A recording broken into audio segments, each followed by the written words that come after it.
ఇప్పుడు కూడా అంటే ఓడిపోయిన వాళ్ళందరూ జగన్మోహన్ రెడ్డి గారికి వచ్చి మనం ఎందుకు ఓడిపోయాం అని మాకు తెలియట్లేదండి, మాకు అర్థం అవ్వట్లేదండి, ఏదో జరిగిందని చెప్తున్నారు సార్. ఆయన్ని మాయ చేస్తున్నారు తప్ప సార్ మీరు మమ్మల్ని ఎప్పుడు కలవలేదు, ఎప్పుడు చూసినా తాడేపల్లి ప్యాలెస్ లోనే ఉన్నారు అలా చెప్పట్లేదు సార్ వాళ్ళు. చెప్పరు. ఆశ్చర్యంగా ఉంది నాకు. అది చెప్తే తిడతాడేమో కొడతాడేమో అని భయం. అంటారా? కొట్టి ఆశ్చర్యపడక్కర్లా. అవునండి, చాలా మందిని కొట్టాడు ఇది. అదే అలా అంటుంటారు, నేను ఎప్పుడు విన్నాను అంతేనండి. ఇప్పుడు ఫ్రాంక్ గా చెప్పాలి కదా సార్, అలా కదండి, మీ వ్యతిరేకత ఉంది మా మీద కదండి, మీ మీద వ్యతిరేకత ఉంది, లేకపోతే ఇంత రాదు కదా అని చెప్పాలి కదా. మొత్తం అందరు మంత్రులు ఓడిపోయారండి, ఒక్క పెద్దిరెడ్డి తప్ప. చాలా దారుణంగా వాళ్ళ సిస్టర్ స్టేట్మెంట్ వచ్చేది. అందరూ వ్యతిరేకించారు ఆయన్ని. ఆయన మూలంగానే నేను ఓడిపోవటానికి కారణం కూడా ఆయనే. నాకు ఓటేస్తే నిజంగా రేపు పొద్దున ఇక్కడ వేసి నేను గెలిస్తే అక్కడ ఉన్న ప్రజలందరినీ కూడా నానా హింసలు పెట్టుండేవారు. దానికి కూడా భయపడి చేయలేదు. ఇప్పుడు అమరావతి రియల్ ఎస్టేట్ ఎలా ఉంటుంది అంటారు? అమరావతి మన అది ఒక డెఫినెట్ గా బాగుంటుందండి. బాగుంటుంది అంట, కొనుక్కోవచ్చు. డెఫినెట్ గా కొనుక్కోవచ్చు. ఇప్పుడు మేము లాస్ట్ ఇయర్ చేసాం, అక్కడ చేయాలని అక్కడ లాభాలు వస్తాయని కాదండి. అవునండి, ఇక్కడే మనం చేసుకున్నా, ఇక్కడ చేసుకుంటే మాకు హ్యాపీగా ఉంది, ఒక బ్రాండ్ నేమ్ ఉంది, అన్నీ ఉన్నాయి. అయినా సరే మన రాష్ట్రం విభజన జరిగింది, మనం అక్కడి నుంచి వచ్చిన అయ్యి ఉండి మన ప్రాంతంలో ఎందుకు కట్టుకోకూడదు మనం అని చెప్పి విజయవాడలో ఒకటి చేద్దాం, వైజాగ్ ఒకటి చేద్దాం అనుకుంటే వైజాగ్ దొరకలేదు, ఇక్కడ కూడా దొరకలా. ఎవరో మీలాంటి ఆయన ఒక ల్యాండ్ ఉంటే ఏమంటే మీ ల్యాండ్ కనుక ఇస్తే జాయింట్ డెవలప్మెంట్ చేద్దామండి అంటే ఓకే అన్నాడు. ఆయనతో టర్మ్స్ మాట్లాడుకుని కట్టామని. అంతా కట్టేటప్పటికి ఆ గవర్నమెంట్ వచ్చేయటం రావటం, గవర్నమెంట్ వచ్చిన తప్పుడే, దానికి బాగానే ఉండేది. ఎప్పుడైతే రాజధాని ఇక్కడ లేదు, అమరావతిలో రాజధాని కాదు, 3 రాజధానులు ఇక్కడ చేస్తే ఏంటంటే చంద్రబాబు నాయుడుకి పరిస్థితి అమరావతి చేస్తే. అందుకని అమరావతి వద్దు, వైజాగ్లో చేస్తాను. వైజాగ్ ఏమో పక్కన హుమోలు ఉంది, చాలా రాయలసీమలు రావాలంటే ఎంత దూరం అండి, కడప కర్నూలు నుంచి రావాలంటే ఎంత దూరం, అనంతపురాలు రావాలంటే ఎంత దూరం. ఇప్పుడు అమరావతి అనేటప్పటికి ఏంటంటే సెంటర్ ప్లేస్, ఏ పక్కరించి రావాలన్నా కూడా 5 hours లో వచ్చేయచ్చు. మనకి ఎయిర్పోర్ట్ కూడా గన్నవరం ఎయిర్పోర్ట్ దగ్గర ఉంది, అది అన్నీ ఉన్నాయి. ఇంకా మన అమరావతి ఇంకా అంటే ఎంత కాలంలో డెవలప్ అవడానికి అవకాశం ఉంటారు? అమరావతి అంటే అమరావతిలో ఒక నగరాన్ని నిర్మించడం అంటే చిన్న విషయం కాదండి. కాకపోతే ఎందుకంటే చాలా వర్కౌట్ చేశాడు ఆయన. చాలా జపనీస్, సింగపూర్ వాళ్ళని, అలాగే మలేషియా, సింగపూర్, మలేషియా వీళ్ళ ముగ్గురు దగ్గర నుంచి ఆర్కిటెక్టులను తీసుకొచ్చి వాళ్ళందరితో ప్లాన్స్ గీయించి బ్రహ్మాండంగా చేశాడు. అవన్నీ రెడీగా ఉన్నాయి, వర్క్ మొదలు పెట్టడమే. వర్క్ మొదలు పెట్టాలంటే ఇక్కడ డబ్బులు లేవు, కేంద్రం నుంచి ఏమన్నా తెచ్చుకోగలిగితే పవన్ కళ్యాణ్ గారు, చంద్రబాబు నాయుడు గారు వెళ్ళి ఆయనకి చెప్పి ఏమండి ఆ రోజులు మీరు శంకుస్థాపన చేశారు, అవి ఆగిపోయింది, ఇప్పుడు మేము చేస్తాం, మేము సగంలో ఉన్నాయి కూడా అలాగే అప్పు కూర్చున్నారు అని చెప్పి ఆయన ఒప్పించుకొని స్టెప్ అంటే అమౌంట్స్ తెచ్చుకోగలిగితే బాగానే ఉంటుంది. ఇప్పుడు ఈయన కక్షపూర్తి చర్యలు అంటే ఈయన జైల్లో పెట్టారండి. మరి జగన్మోహన్ రెడ్డి గారు ఎన్నో తప్పులు చేసి ఉంటారు, దీన్ని బట్టి చూస్తుంటే ఎన్నో చేసి ఉంటారు. చంద్రబాబు నాయుడు గారు కానీ, ఎన్టీ రామారావు గారు కానీ ఇన్నేళ్ళు పరిపాలన చేశారు కదా, ఏ రోజున ఇప్పటి వరకు ఒకసారి కూడా బ్లాక్ మార్క్ అనేది లేదు. ఇదిగో పలానా తప్పు చేశారు, అక్కడ దాని డబ్బు దోచుకున్నారు, ఇది అనేది ఎక్కడా లేదు. అలాంటి ఆయన్ని ఏయో కేసులు పెట్టేసేసి స్కిల్ డెవలప్మెంట్లో ఉంటాయి.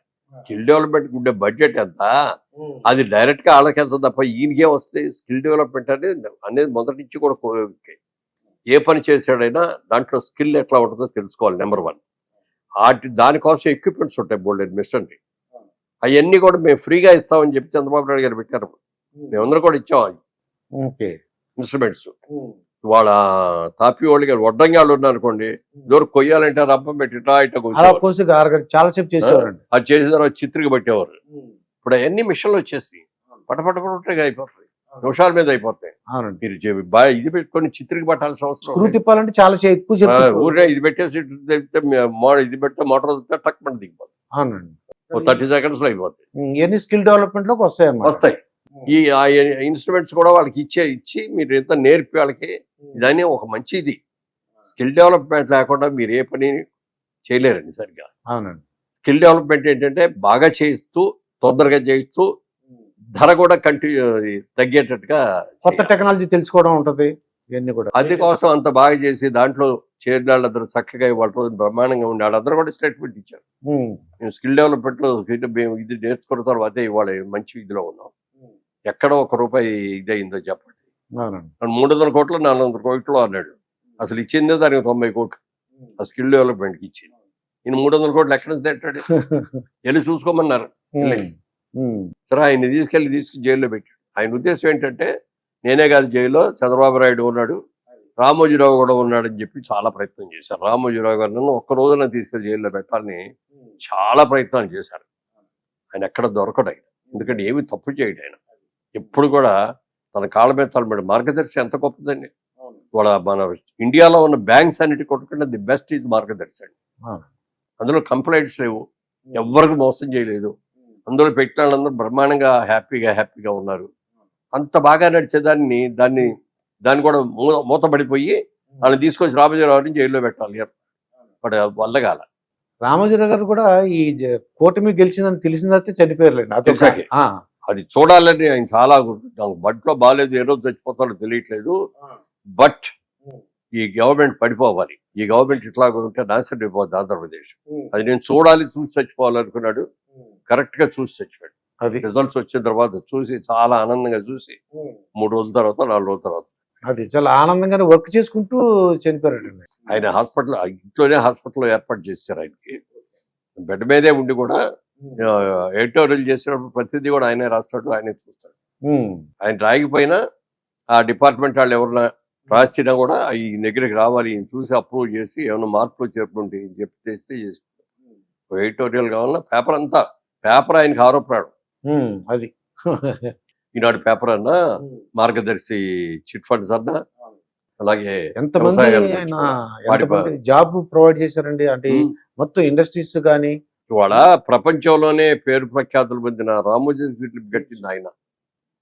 అంత మంచిది ఇది కట్టిన కూడా ఎన్ని చేశాడు ఉండగల. సరే ఇవన్నీ వదలండి, వాళ్ళ గురించి మనం మాట్లాడేది. ఇక డిస్ట్రక్టివ్ గురించి వద్దు, కన్స్ట్రక్టివ్ గురించి మాట్లాడారు. సినిమాలు అంటే ఇంకా అన్నదమ్ముల అనుబంధం నేను చూశాను సార్. అది దాంట్లో మీరు ఒక తమ్ముడు ఎన్టీ రామారావు గారికి, ఒకసారి దాంట్లో ఎన్టీ రామారావు గారు ఉన్నారు, బాలకృష్ణ గారు ఉన్నారు.